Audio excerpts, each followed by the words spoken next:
soyez les bienvenus si vous nous rejoignez. C'est votre Télématin et la revue de presse avec Bintili Diallo. Bonjour Bintili. Bonjour Karine. Aujourd'hui, on commence avec Emmanuel Macron qui s'invite d'ailleurs dans plusieurs quotidiens. Oui Karine, le chef de l'État est en vacances avec sa femme dans le Var au fort de Brégançon. Il nous a envoyé une petite carte postale. Macron assure le SAV, nous dit le Parisien, version youtubeur. Le président s'est filmé lui-même en mode selfie et en t-shirt.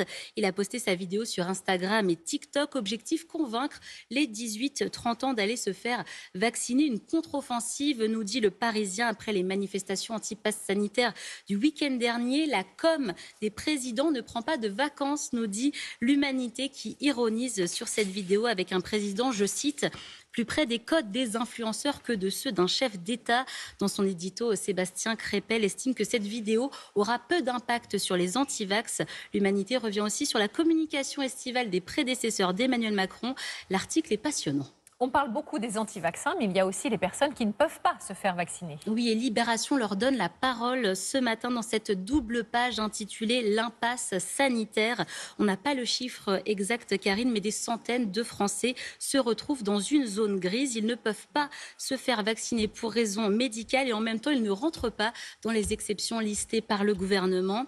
C'est le cas de Carla, 24 ans, qui souffre d'une maladie qui touche ses muscles et ses tendons.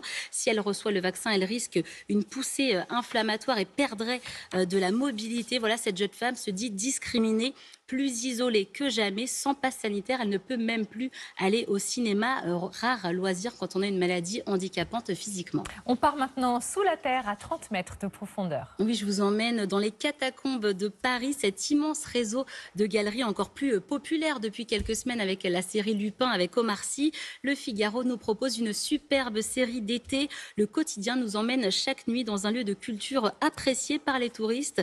Un journaliste nous raconte sa nuit dans ce lieu et aujourd'hui c'est clair, elle avait rendez-vous avec un guide, Karine, à minuit et elle nous décrit son voyage avec la lampe frontale, le silence assommant, les kilomètres dans le noir, l'eau dans laquelle elle patauge et qui lui arrive parfois jusqu'à la taille.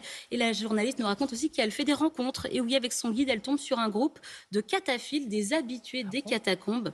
Un article vraiment surprenant à lire dans le Figaro. Ah bah pour le moins. Et puis vous sortez le carton rouge ce matin, attention. Oui, carton rouge à l'équipe en lisant le journal ce matin. Karine, je suis tombée sur ce dessin de Soulcy en dernière page, dessin qui met en scène la gymnaste américaine Simone Biles, gymnaste de 24 ans, quadruple médaillée d'or à Rio. Pendant ses JO Tokyo, elle s'est retirée du concours général et des finales par agrès. Elle explique avoir perdu ses repères. Elle voulait aussi préserver sa santé mentale. On devrait la revoir à la poutre aujourd'hui, mais voilà comment l'équipe soutient la gymnaste américaine dans la dessinant avec des traits qui ne sont pas les siens et en disant « Vas-y Simone, c'est dans ta tête ». J'espère qu'elle gagnera une médaille. Meilleure réponse à ce genre de dessin. On termine cette revue de presse avec de la douceur. Et oui, un petit peu de douceur et de mignonnerie.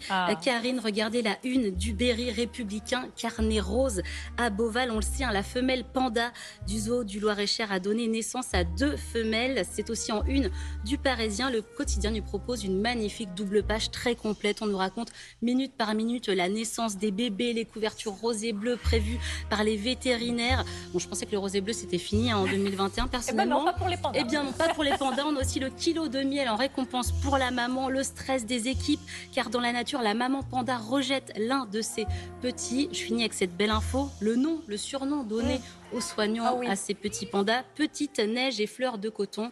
On a hâte de les voir en vrai. Mignon, fleurs de coton, c'est magnifique. Merci beaucoup Bintili, à demain avec plaisir. Allez.